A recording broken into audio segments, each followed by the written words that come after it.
Every woman in the village of Udaba had a song. The song of lullabies. The song of a child's laughter. The song of a legacy that would live on long after they were dust. But for Adaeze, there was only a crushing, deafening silence. A barren womb. A curse, they whispered. But when a mysterious healer offered her the one thing she prayed for, she did not ask the most important question, what exactly would be growing inside her. This is not just a story about a mother's love. This is a warning about the horrific price of forcing life from a place of death. This is the story of Adaeze. And by the end you will understand that some silences are a mercy. To feel Adaeze's pain, you must understand the world of Udaba.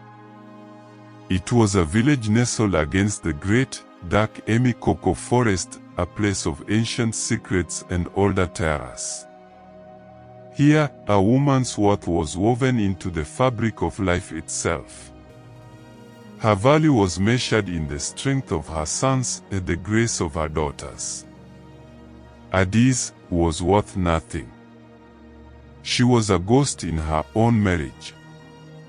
Her husband, Chijioke, a good man whose love was slowly being eroded by disappointment, barely looked at her. The other women, their bellies round with life, their backs straight with pride, would cross the path when she walked by, as if her barrenness was a contagion. Their whispers were like poison darts. The womb is dry. She is cursed. She will leave Chijioke with nothing but dust. Her home, once filled with hope, was now a tomb of silence. Every month, the sight of her own blood was a fresh funeral for a child that never was. The desire for a baby was no longer a simple want, it was a physical ache, a screaming, desperate need that consumed her every waking thought. She had tried everything. The modern doctors in the city spoke of blocked tubes and unexplained infertility. The prayers at the church brought only more silence. She was running out of hope. It was her mother-in-law, Neka, a woman with eyes as cold as river stones, who finally spoke the forbidden words. "There is one more," she said, her voice sharp. "Mama Ibeji. The one who lives deep in Emikoko. They say she can persuade the spirits. But she deals in things that are not of God. The price is always high. Mama Ibeji." The twin mother. A name spoken only in hushed, fearful tones. Some called her a healer. Others something much, much darker. She was said to live where the trees grew so thick they blotted out the sun, in a hut built over a crossroads of paths used by both the living and the dead. Desperation is a poison that clouds judgment. It makes the unthinkable seem reasonable. The next day, with a heart-pounding equal parts fear and a flicker of insane hope, Adaeze walked into the Emikoko forest. The air grew cold and still. The sounds of the village vanished, replaced by an oppressive silence broken only by the crunch of her feet on dead leaves. The path was barely visible, as if the forest itself did not want to be walked. And then she found it. A small, crooked hut, its mud walls etched with strange, spiraling symbols. The air smelled of strange herbs, dry earth, and something else, something metallic, like old blood. An old woman sat on a stool out front, her back to Adaeze. She was impossibly ancient, her skin like wrinkled leather, her hair a wild cloud of white. "I know why you are here, child of dust," the woman said, without turning around. Her voice was the sound of dry leaves scraping against stone. "The empty one. The silent one. You seek a song for your barren womb." Adaeze froze, her blood running cold. "Mama Ibeji, they say you can help me." The old woman finally turned. Her eyes were milky white, blind, yet Adaeze felt them seeing right through her, into the very core of her desperation. "I can give you what you want," Mama Ibeji croaked. "A child. Strong. Healthy.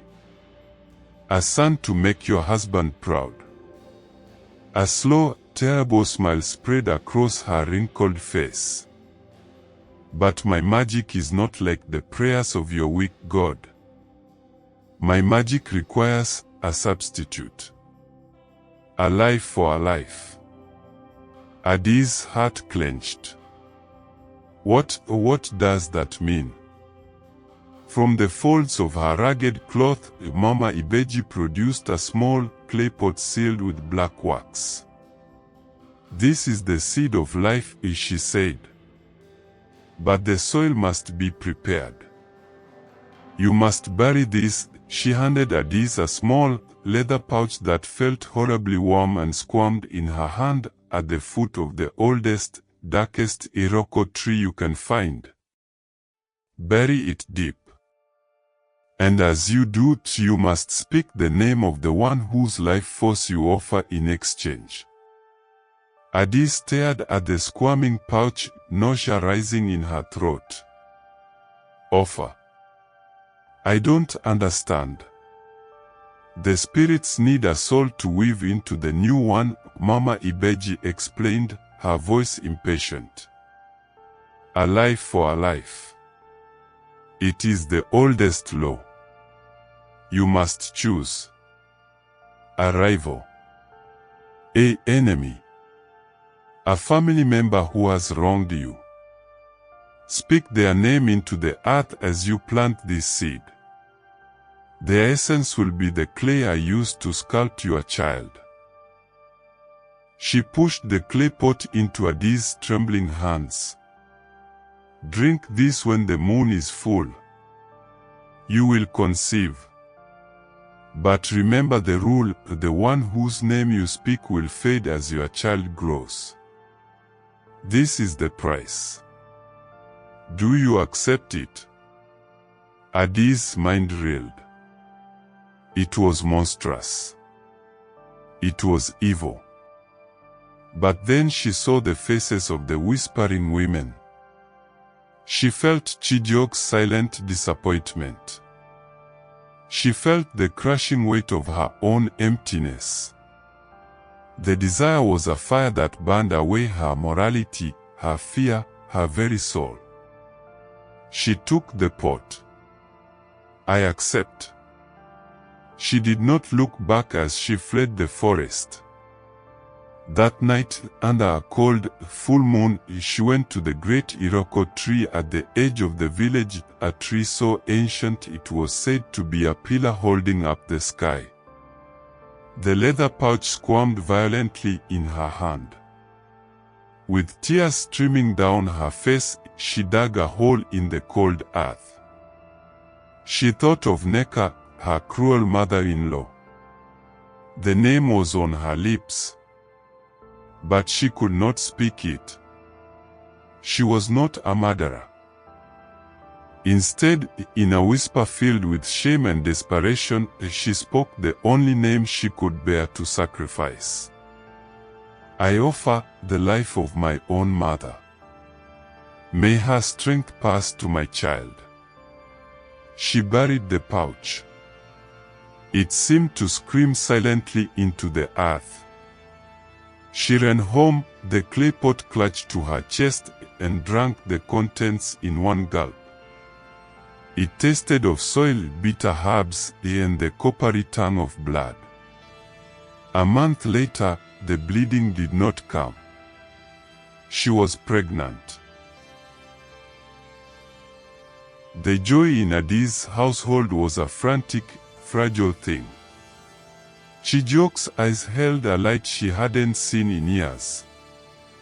He built a crib with his own hands, his laughter echoing in the silent house.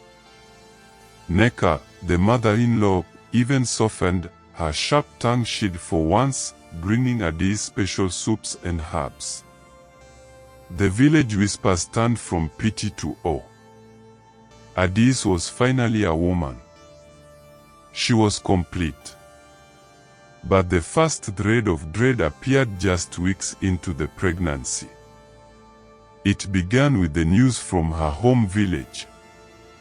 Her mother, a strong, vibrant woman, had suddenly taken ill. A mysterious weakness, the messengers said. She faded quickly, as if her life was being siphoned away by an invisible thirst.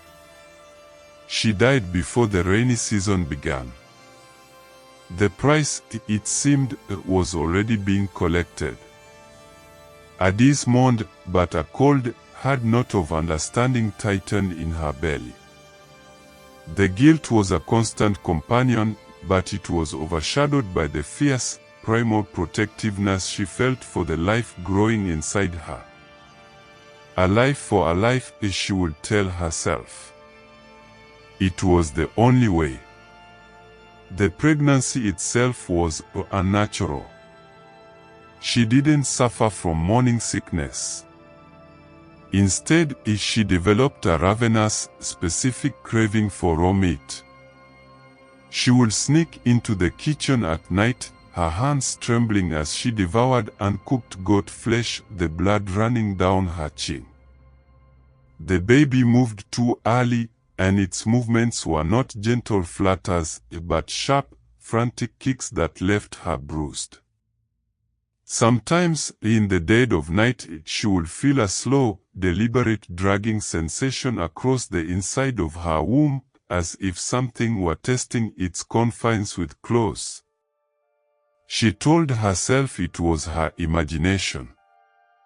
The desperation of a woman who had wanted this for too long.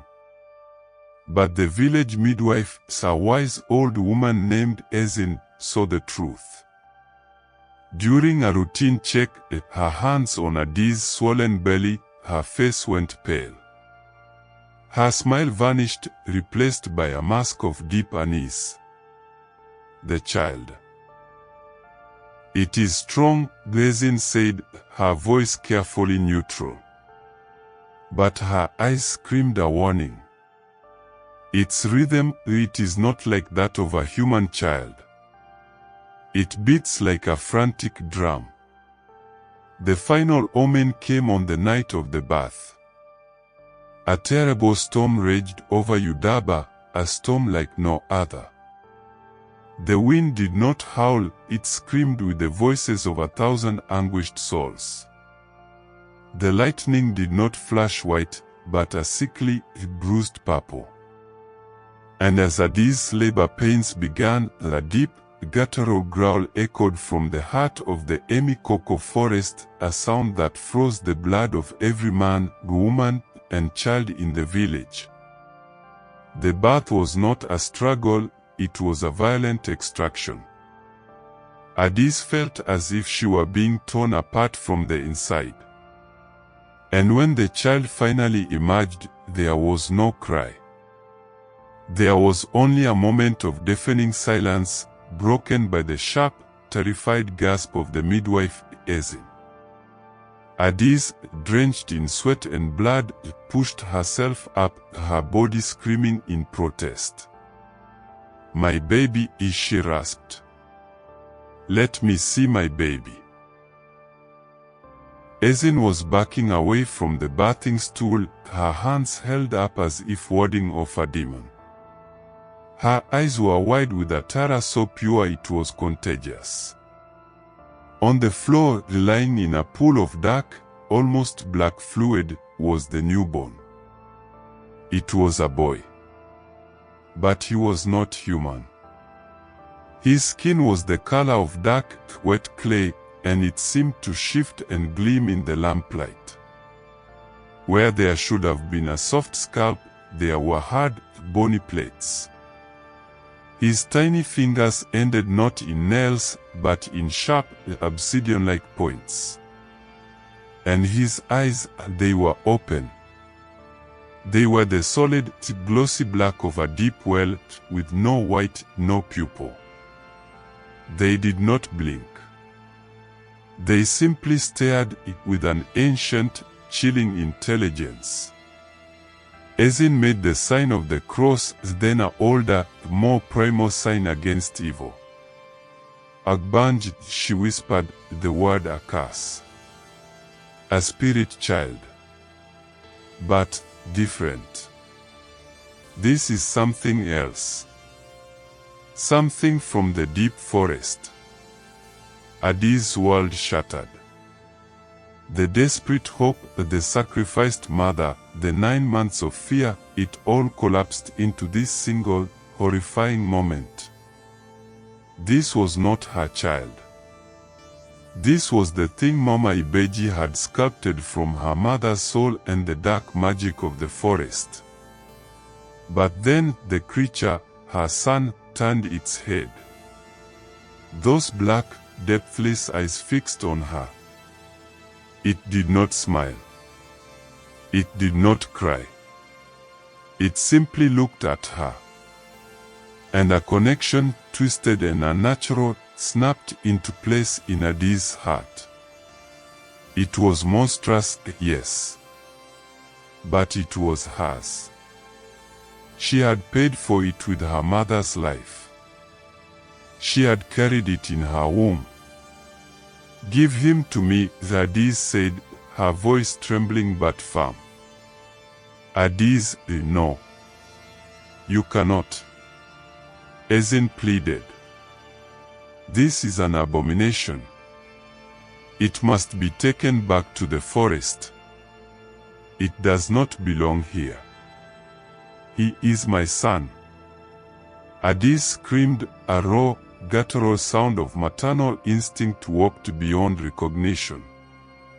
She stumbled from the bed, snatched the swaddling cloth, and wrapped the silent, watching creature in it, holding it close to her chest. It was cold. It did not seek her warmth. She named him Chibuzo. God gave. It was the cruelest joke in the world. The first month was a tense, silent standoff. Chijioke, upon seeing his son, had recoiled in horror. He could not bring himself to touch the thing. He slept in another room, his face a permanent mask of shock and revulsion. Neka, the mother-in-law, spat on the ground whenever Adaeze passed by with the child. You have brought a curse into this house, she would hiss. You went to the dark forest and you brought back its filth. The village, it of course, found out. Adaeze's terror could not be contained. They called Chibuzo a devil, a forest demon, an omen of doom. People crossed the street to avoid Adaeze. They left offerings of palm wine and kola nuts at the edge of the forest, begging the spirits to take back what was theirs. But Adaeze loved him. It was a desperate, lonely, terrifying love, but it was all she had.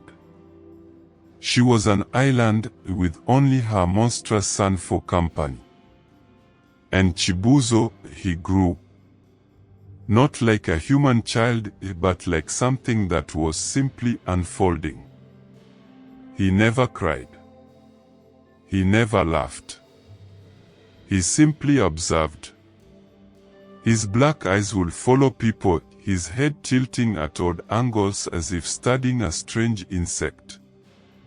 He did not drink milk for long. By 3 months, he refused it, turning his head away. Adaeze, frantic, discovered he would eat only one thing, raw, bloody liver. She became a ghost herself, slipping into the market at odd hours to buy it, avoiding the accusing stares. The first true incident happened when Chibuzo was 6 months old. A stray dog, skinny and aggressive, wandered into their compound, barking fiercely at Adaeze.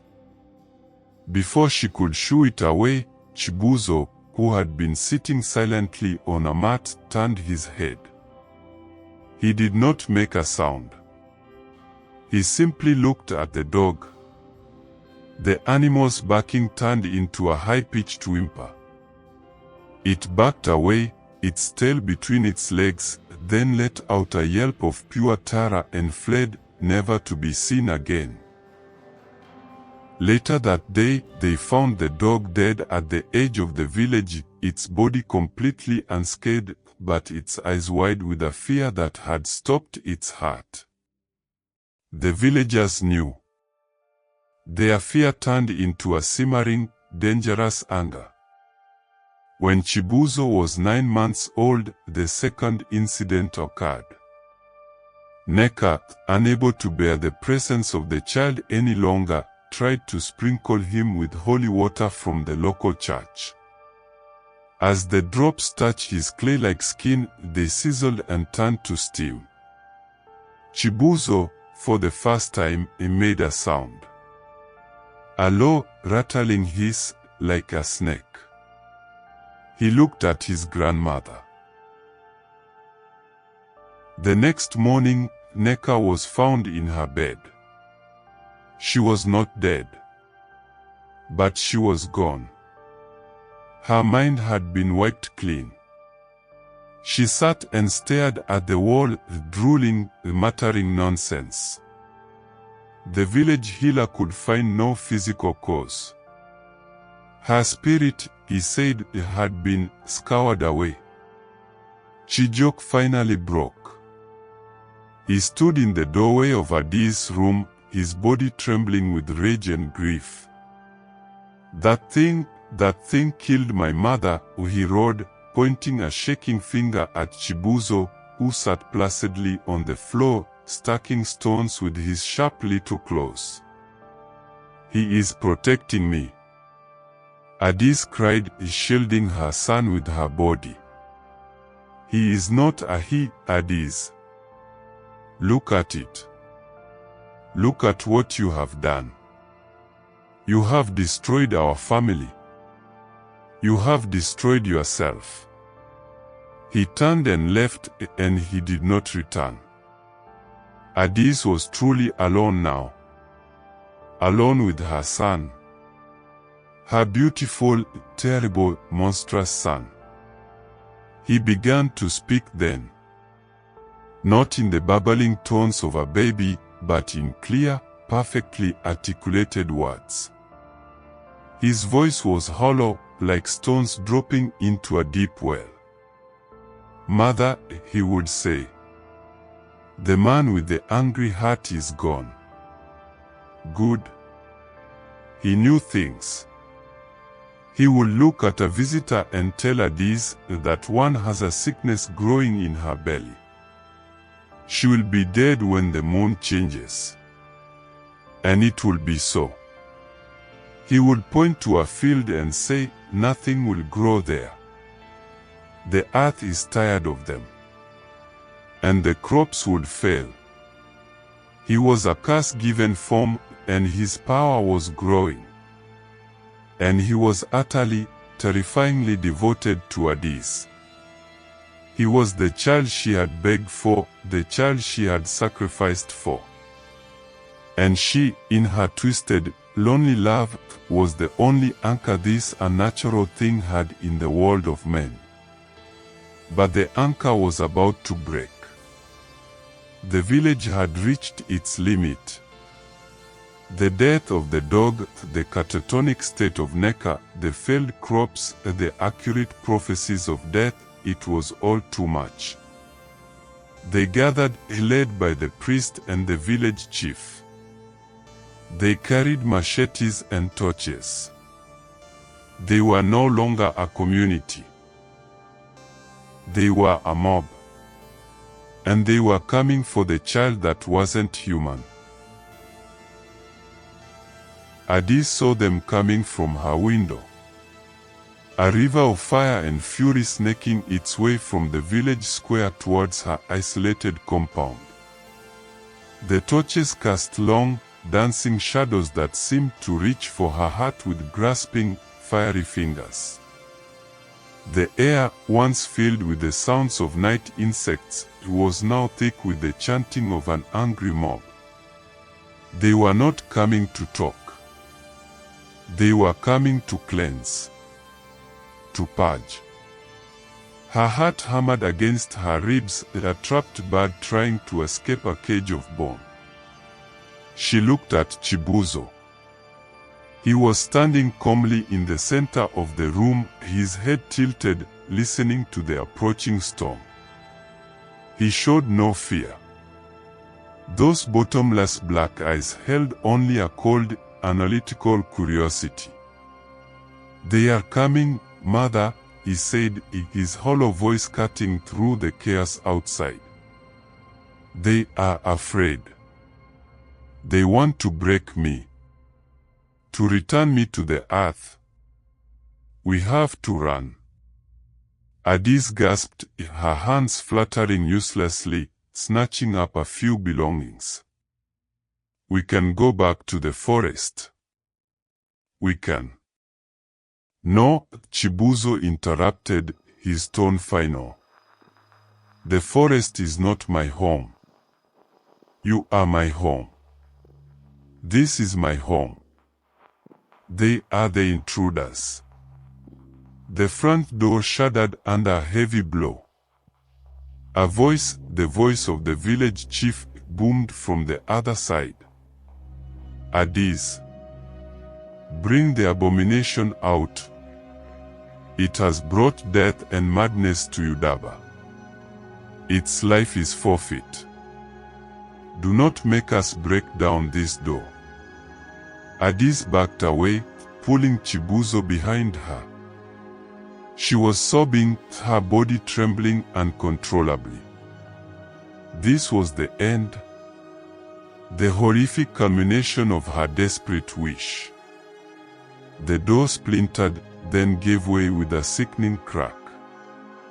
The mob filled the doorway, a wall of grim, determined faces illuminated by the flickering torchlight. They saw Adaeze, a terrified, broken woman, and behind her, the child. The thing. Its obsidian claws, its clay-like skin, its unblinking black eyes. For a moment, there was a stunned silence. The reality of confronting the monster was more terrifying than the idea of it. It was the priest who stepped forward, holding a crucifix high. "In the name of God, I command you, unclean spirit, to leave this child," he shouted, his voice trembling. Chibuzo took a step out from behind his mother. He looked at the crucifix, then at the priest. A slow, grotesque smile stretched his lips, revealing tiny, needle-sharp teeth. "Your God is not here," Chibuzo said, his voice no longer that of a child, but a chorus of 100 ancient, dry whispers. "This place belongs to older things." He raised one small, clawed hand. The world changed. The torches of the mob did not go out. Instead, their flames turned a deep, violent purple, casting a sickly, unnatural light that made everyone's skin look corpse-like. The very air grew heavy and thick, becoming difficult to breathe. The angry chants of the mob died in their throats, replaced by gasps of terror. From the shadows in the corners of the hut, things began to move. Not physical forms, but suggestions of forms, shifting darkness that coalesced into shapes of grasping hands, gnashing teeth, and watching eyes. The whispers that had haunted the edges of Adaeze's life now became a deafening roar, filling the heart with promises of torment and despair. The mob stood frozen, paralyzed by a primal fear that rooted them to the spot. Their machetes felt useless in their hands. Their courage, born of collective anger, evaporated like mist in the face of this raw, ancient evil. Chibuzo looked at them, his head cocked. "You wanted to see the curse?" the whispering chorus asked. "You are standing in it." He pointed a single, sharp claw at the priest. The man screamed, a short, choked sound, as he clawed at his own eyes. He fell to his knees, not in prayer, but in agony, as the very faith he had preached was twisted and used as a weapon against his soul. The spell was broken. The mob broke. They did not run, they fled, scrambling over one another in a blind, screaming panic, dropping their torches and weapons, desperate to escape the small, monstrous child and the hell he had summoned into his home. When the last of them was gone, the purple light faded, the whispering voices receded, and the shadows returned to normal. The hut was silent once more, save for Adaeze's ragged sobs and the whimpers of the broken priest stumbling away into the night. Chibuzo turned to his mother. His form seemed larger, more solid. The power he had displayed had fed him, strengthened him. "They will not come back," he stated, his voice returning to its single, hollow tone. Adaeze stared at him. She saw not her son, but the thing that had just effortlessly broken a village. The thing that had used her mother's life as kindling for its existence. The thing she had loved, protected, and nurtured. The final, fragile thread of her twisted maternal love snapped. "You are a monster," she whispered, the words tasting like ash in her mouth. Chibuzo looked at her, and for the first time, his expression shifted. The ancient intelligence in his eyes was joined by something else. A flicker of something that looked like a child's pain. "You made me, mother," he said, his voice soft, almost vulnerable. "You asked for a child. You gave me life. Your love is my anchor. Without it, I become only what the forest made me. A force of nature. A consequence." He walked towards her, his small, cold hand reaching for hers. Adaeze looked down at the clawed fingers, at the being that had cost her everything, her mother, her husband, her place in the world, her very sanity. She had gotten exactly what she wanted. A child who would never leave her. A child who would protect her from the entire world. And as she stood in the ruins of her life, the horrifying truth dawned on her. She was not his mother. She was his keeper. And she was trapped in a cage of her own making, forever bound to the monstrous creation of her deepest, most desperate desire. And so, the village of Yudaba learned the ultimate, dark lesson. That the most dangerous prayers are the ones born of pure, unyielding desperation. That in our quest to fill a void within us, we can sometimes invite in a darkness that consumes everything we are. Adaeze wanted a child to make her whole, but in doing so, she shattered her world and bound herself to a horror for all eternity. But what do you think? Was Adaeze a victim of a cruel and manipulative healer, or did her own selfish desire doom her and her entire village? Could she have turned away from the child once she saw its true nature, or was the bond she forged through her sacrifice unbreakable? Let me know your judgment in the comments below. Don't forget to subscribe and hit the bell icon for more chilling tales from the Safari of Tales. We delve into the darkest corners of folklore to bring you stories you will never forget. Until next time, be careful what you pray for.